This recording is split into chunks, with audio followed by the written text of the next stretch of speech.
नमस्कार, जय हिंद दोस्तों। स्वागत है आज के टॉपिक भारत का भूगोल व पर्यावरण में। तो चलिए वीडियो को स्टार्ट करते हैं। क्वेश्चन है, राष्ट्रीय वन अनुसंधान कहाँ स्थित है? नई दिल्ली, मसूरी, नागपुर या देहरादून? राष्ट्रीय वन अनुसंधान की स्थापना 1906 में उत्तराखंड के देहरादून में हुआ था। जो यह अनुसंधान इंदिरा गांधी राष्ट्रीय वन अकादमी IGNFA की मेजबानी करता है, इसलिए इसका राइट आंसर देहरादून होगा। अब बढ़ते हैं अगले क्वेश्चन की तरफ। क्वेश्चन है, मध्य प्रदेश का शिवपुरी राष्ट्रीय पार्क किस लिए महत्वपूर्ण या प्रसिद्ध है? बाघ व हाथी के लिए, जंगली भैंसे के लिए, या पक्षी के लिए, या तेंदुआ या चीतल के लिए?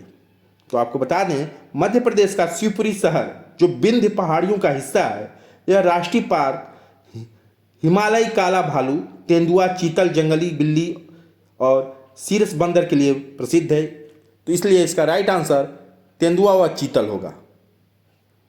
अब बढ़ते हैं अगले क्वेश्चन की तरफ। क्वेश्चन है, भरतपुर पक्षी अभयारण्य किस राज्य में स्थित है? भरतपुर पक्षी अभयारण्य किस राज्य में स्थित है? कर्नाटक, उड़ीसा, राजस्थान या केरल? तो यहाँ पर बताते चलें आपको, भरतपुर पक्षी अभयारण्य जो अब केवलादेव राष्ट्रीय उद्यान के नाम से जाना जाता है, यह यूनेस्को द्वारा राष्ट्रीय धरोहर घोषित हो चुका है, जो भरतपुर राजस्थान राज्य में पड़ता है, इसलिए इसका राइट आंसर राजस्थान होगा। अब बढ़ते हैं अगले क्वेश्चन की तरफ। क्वेश्चन है, भारत में सबसे अधिक कौन सी मिट्टी पाई जाती है? लैटराइट मिट्टी, काली मिट्टी, जलोढ़ मिट्टी या पंक मिट्टी? भारतीय कृषि अनुसंधान परिषद ICAR ने भारत में मिट्टी को 8 प्रकार में बांटा है। जलोढ़ 45%, काली या रेगुर मिट्टी 16%, लाल मिट्टी 10% व अन्य मिट्टी। तो जिसमें जलोढ़ मिट्टी सबसे ज़्यादा पाई जाती है भारत में। कितना? 45%। अब बढ़ते हैं अगले क्वेश्चन की तरफ। कपास उगाने के लिए कौन सी मिट्टी सबसे अधिक उपयुक्त है? रेतीली मिट्टी, चिकनी मिट्टी, काली मिट्टी या दोमट मिट्टी? तो आपको बताते चलें, भारत में कपास की खेती मुख्य रूप से महाराष्ट्र, गुजरात और आंध्र प्रदेश में की जाती है। कपास के लिए सबसे उपयुक्त मिट्टी काली मिट्टी होती है। भारत के दक्कन के पठार में काली मिट्टी के कारण कपास की खेती बहुत ही बड़े पैमाने पर होती है, इसलिए इसका राइट आंसर काली मिट्टी होगा। अब बढ़ते हैं अगले क्वेश्चन की तरफ। क्वेश्चन है, किस राज्य को भारत का चीनी का कटोरा कहा जाता है? चीनी का कटोरा बिहार, आंध्र प्रदेश, उत्तर प्रदेश या पंजाब को? उत्तर प्रदेश में गन्ने का सबसे अधिक उत्पादन होता है, जिसमें बुलंदशहर, सहारनपुर, मेरठ, बरेली जैसे बड़े बड़े शहर हैं, इसलिए भारत को में चीनी का कटोरा उत्तर प्रदेश को कहा जाता है। राइट आंसर इसका उत्तर प्रदेश होगा। बढ़ते हैं अगले क्वेश्चन की तरफ। क्वेश्चन है, भारत में किस राज्य को चावल का कटोरा कहा जाता है? वहां पर चीनी का कटोरा पूछा था, यहां पर चावल का कटोरा। इसमें आंध्र प्रदेश, कर्नाटक, तमिलनाडु या केरल? तो बहुत से लोग छत्तीसगढ़ को चावल का कटोरा कहते हैं। भारत के चावल का कटोरा का नाम छत्तीसगढ़ को कहते हैं, लेकिन ऑप्शन में छत्तीसगढ़ नहीं है, इसलिए भारत का चावल का कटोरा तमिलनाडु को कहा जाता है। किसे कहा जाता है? तमिलनाडु को। अब बढ़ते हैं अगले क्वेश्चन की तरफ। भारत की किस नदी को वृद्ध गंगा, ओल्ड गंगा के नाम से जाना जाता है? भारत के किस नदी को ओल्ड गंगा, वृद्ध गंगा के नाम से जाना जाता है? कृष्णा नदी, गोदावरी नदी, कावेरी नदी या नर्मदा नदी? गंगा नदी के बाद गोदावरी भारत की दूसरी सबसे लंबी नदी है। इसका मुख्य स्रोत महाराष्ट्र के त्र्यंबकेश्वर में है। गोदावरी प्रायद्वीपीय भारत की सबसे बड़ी नदी है, इसलिए इसे वृद्ध गंगा या ओल्ड गंगा के नाम से जाना जाता है। गोदावरी नदी राइट आंसर होगा इसका। बढ़ते हैं अगले क्वेश्चन की तरफ। क्वेश्चन है, गन्ने का अधिकतम उत्पादन करने वाला प्रदेश या राज्य? भारत में गन्ने का अधिकतम उत्पादन करने वाला प्रदेश महाराष्ट्र, पंजाब, उत्तर प्रदेश या बिहार। गन्ना उत्पादन भारतीय अर्थव्यवस्था में महत्वपूर्ण भूमिका निभाता है, ये सभी को पता है, जिसमें उत्तर प्रदेश सबसे ज़्यादा गन्ना उत्पादन करता है। इसके बाद महाराष्ट्र आता है, उसके बाद तमिलनाडु, कर्नाटक, आंध्र प्रदेश, बिहार, गुजरात, हरियाणा, पंजाब आते हैं। इसलिए इसका राइट आंसर उत्तर प्रदेश होगा। अब बढ़ते हैं अगले क्वेश्चन की तरफ। क्वेश्चन है, खरीफ की फसल कब काटी जाती है? मार्च में, दिसंबर में, नवंबर के प्रारंभ में या जून के प्रारंभ में? खरीफ का मतलब अरबी भाषा में मानसून होता है, इसलिए इसे मानसूनी फसल भी कहते हैं। खरीफ की फसल जून जुलाई में बोई जाती है और अक्टूबर या नवंबर के प्रारंभ में काट ली जाती है। खरीफ की फसल में धान, मक्का, ज्वार, बाजरा, मूंग, गन्ना, उड़द, जूट, कपास आदि प्रमुख फसलें आती हैं, इसलिए इसका राइट आंसर नवंबर के प्रारंभ में होगा। अब बढ़ते हैं अगले क्वेश्चन की तरफ। क्वेश्चन है, भूविज्ञान अध्ययन केंद्र किस स्थान पर स्थित है? गोवा, बेंगलोर, त्रिवंतपुरम या पटियाला?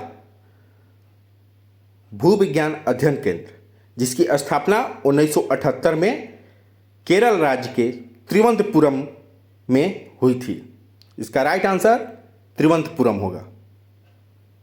भूविज्ञान अध्ययन केंद्र का स्थान त्रिवंतपुरम में है। अब बढ़ते हैं अगले क्वेश्चन की तरफ।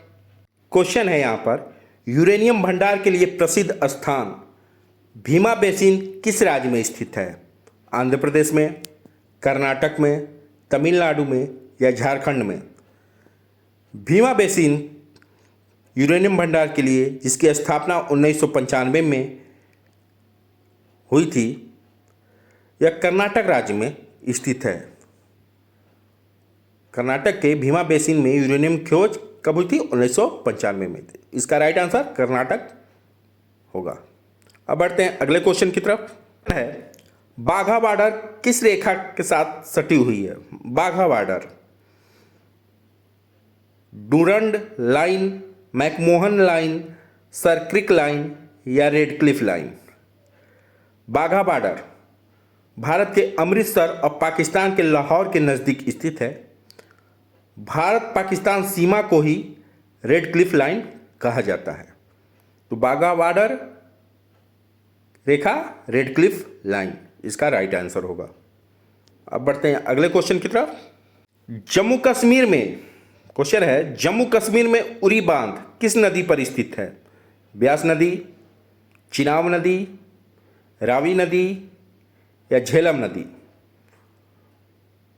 उरी बांध जो जम्मू कश्मीर के बारामूला जिले के झेलम नदी पर स्थित है। इसकी जल विद्युत उत्पादन क्षमता 480 मेगावाट है। यह स्टेशन पहाड़ी के निकट 10 किलोमीटर लंबी सुरंग में स्थित है।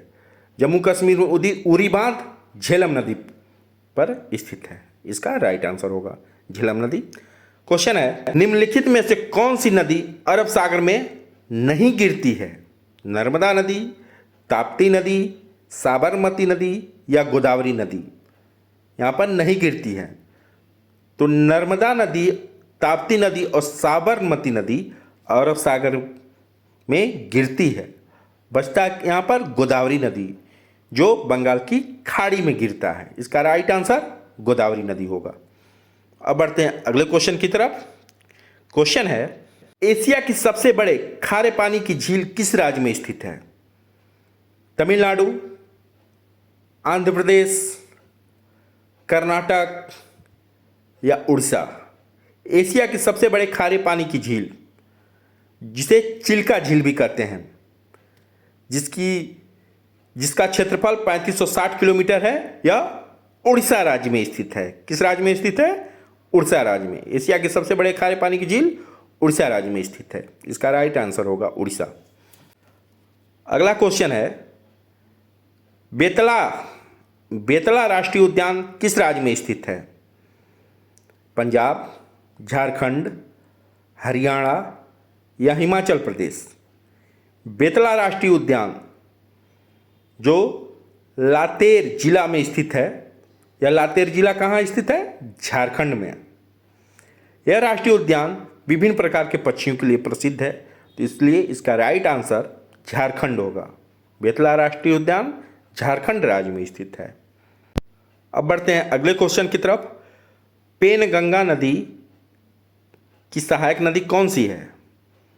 कावेरी नदी, गोदावरी नदी, कृष्णा नदी या नर्मदा नदी? पेनगंगा नदी जो महाराष्ट्र के अजंता श्रेणी से निकलती है, यह महाराष्ट्र के यवतमाल, चंद्रपुर एवं वाशिम जिले की प्रमुख नदी है। इसकी लंबाई 676 है। यह गोदावरी की सहायक नदी है। इसका राइट आंसर गोदावरी, पेनगंगा गोदावरी की सहायक नदी है। अब बढ़ते हैं अगले क्वेश्चन की तरफ। भारत के किस राज्य में यूरेनियम के सबसे अधिक भंडार हैं? क्वेश्चन है, भारत के किस राज्य में यूरेनियम के सबसे अधिक भंडार हैं? झारखंड, तमिलनाडु, मध्य प्रदेश या आंध्र प्रदेश? 2011 में परमाणु ऊर्जा आयोग द्वारा किए गए सर्वे में आंध्र प्रदेश में यूरेनियम के सबसे विशाल भंडार पाए गए हैं, जिसमें तुमालापल्ली खदान आंध्र प्रदेश की प्रमुख यूरेनियम खदान है। इसलिए आंध्र प्रदेश इसका राइट आंसर होगा। क्वेश्चन है, भारत में सबसे ज़्यादा टाइगर रिजर्व किस प्रदेश में है?